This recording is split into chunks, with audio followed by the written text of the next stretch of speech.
Welcome everyone to another edition of Play It Through, and on this edition it's Ninja Gaiden 3, the Ancient Ship of Doom, brought to us by Tecmo. Now this is the third and final game in the NES trilogy for Ninja Gaiden, and it's considered the worst by many fans, as well as the most difficult.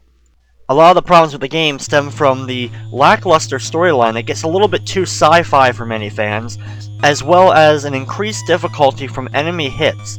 It's a glitch in the game, different from the Japanese original version of the game, that actually not only had infinite continues and a password system, you didn't take as much damage from normal enemies. In this game, you take good chunks, including sometimes almost half your health, for one single hit from an enemy. And since the game is graphically a little bit different, as you can already see from the opening cutscenes, it just kind of displaces itself from the other two Ninja Gaiden games.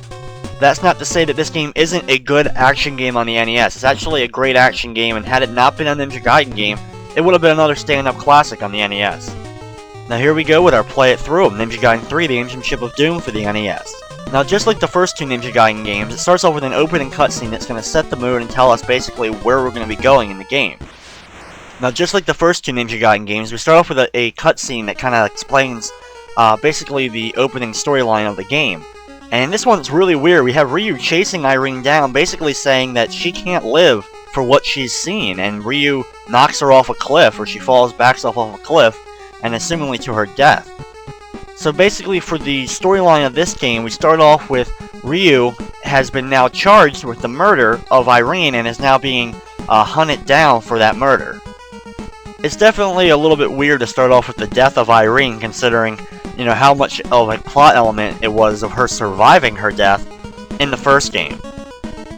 We now go to Ryu, who's kind of like contemplating, the death of Irene, saying he killed her, or someone or something now is using his name to commit the murder. So now we already, you kind of already figured out that Ryu wouldn't have killed Irene, but someone who looked exactly like Ryu definitely committed the murder. Then again, being covered in complete ninja garb, it could have been anyone in my opinion. And just like my first two Ninja Gaiden games, on a lot of the cutscenes during the actual game, I will, shut up for a few seconds and just let the cutscene play it out so you can read it and follow along the story with it. I won't spoil anything of the story early on, or at least I'll try not to. There's the opening start sequence, and we have a classic Ninja Gaiden thing. You can already tell that the graphics were definitely improved for the third Ninja Gaiden game, as we can already see from the first level. Ryu's sprite looks different. Even the enemies are kind of different, like we're fighting robots, which is something we really didn't fight throughout the other two Ninja Gaiden games on the NES. Also, some things that were changed in terms of the gameplay is the sword definitely has a different animation. You can upgrade the sword. Most of the same abilities, like the special little abilities, do return, except now you actually can see what they are in the glowing spheres, or whatever you would like to call them. That gives you the move. You can actually see what it is before you break open the sphere and accidentally get an item you may not have wanted. The only real ability that didn't return is the clone ability that was brought into the series in Ninja Gaiden 2, and it's immediately gone already in just one game. Something they did change in terms of just the core gameplay is you get knocked back far less in this game than you did in the first one. I'm already at the first boss here, kind of what happens with all my runs in Ninja Gaiden. This one's as easy, if not easier, than some of the other ones. He walks very slowly and shoots little fireballs out on the ground, and you just have to jump over him and slash him at the same time. He goes down fairly quickly after only a few hits. Now with the first boss taken care of, we actually get a cutscene, just like the first two Ninja Gaiden games up to the first level, where we get an introduction to a new character that's being introduced in this game. It was Irene in the first one, and Robert in the second one, and now we have a new character.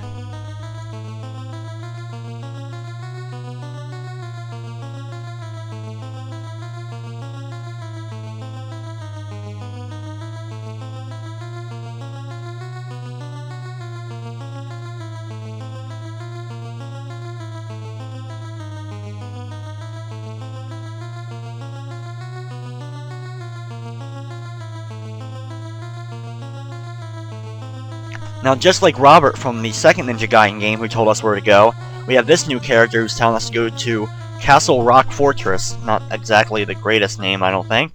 But once we go there, we'll find out more about Irene, as we now begin Act 2. Something they added also, and we'll see this more as we go on in the game, is they added more levels that, like, the level is trying to get you. For example, we're in a desert set level with the, quicksand. It's a classic thing for platforming games, but something we really didn't see too much in Ninja Gaiden. We're also going to have scrolling levels, which we never had in the series before, later on in the game as well. Now, I'm not sure if a different team worked on this one from the first Ninja Gaiden games, or they just decided to go with something new since they already did 2 games. They didn't want to kind of become maybe like Capcom or something where you're basically rehashing the same game like they were doing with Mega Man. Maybe they decided to go back to the drawing board and redesign and redo some things, or listen to some suggestions from some random people and went with a whole new thing. Like, the whole game really feels a lot different than the first 2 Ninja Gaiden games, even playing it. It's a little harder to control Ryu in the air than it was in the first one, as we're now actually in our first of the scrolling levels, as a giant lava ocean or whatever is following us upwards, as we now have to slowly travel up. Of course, this can get annoying in any game. The one annoying thing is some of the enemies don't spawn until, like, the thing's already over them, as you'll see. Like, right there. I could see the platform above me, and I probably could have tried to jump to it, but I had to wait an extra second or so because the enemies didn't quite spawn yet. That can be one annoyance factor in these scrolling type levels. Now, not surprisingly, just like the first 2 Ninja Gaiden games, we have a set of 4 enemies, and we've already taken out the first one. That was the Mantis Warrior. These enemies are called the 4 Great Beasts. We also now will have 3 more of them that we're going to have to take out, and then we have, just kind of like Ninja Gaiden 2, we have a second set of enemies as well to deal with. And I must say, because of the scrolling factor of this level slowly scrolling up, it definitely makes the level seem longer, because you can't really breeze through, you can't just run through it as fast as you can, because you have to wait for the screen to scroll, which can always get kind of annoying with those types of levels, as we are now in level 2-2D. Weird with the names. Anyway, this is the second boss of the game. This is Night Diver. Great name there. He is very easy, just like some of the other previous bosses. He flies in a pretty easy to follow pattern and then fires shots down, and half the time when he's getting ready to fire his shots, he's near the ground anyway, so you can just stand next to him and hit him and his shots aren't even going to be able to touch you. So it ends up making for a pretty easy overall battle.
So now we have a connection to the first Ninja Gaiden game. We've kind of like not even really talked about the second one, as Foster, the CIA leader who we talked to in the first Ninja Gaiden game, who kind of gave us our main mission of getting the statues and giving them to the CIA, as now Foster has made a new appearance.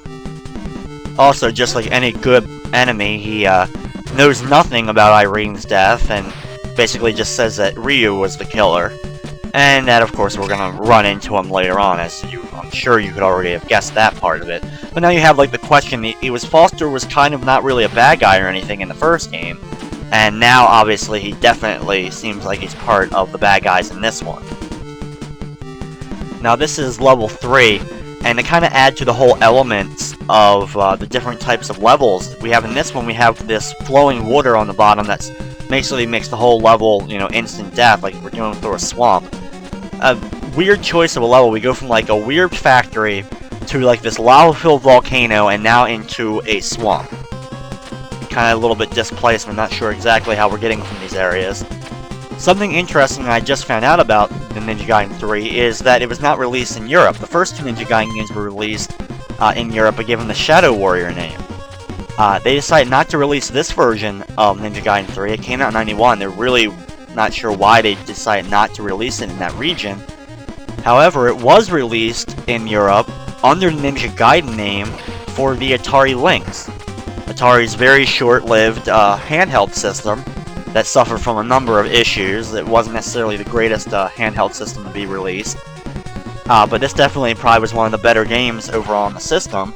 I'm not sure why that course of action was taken, but it just kind of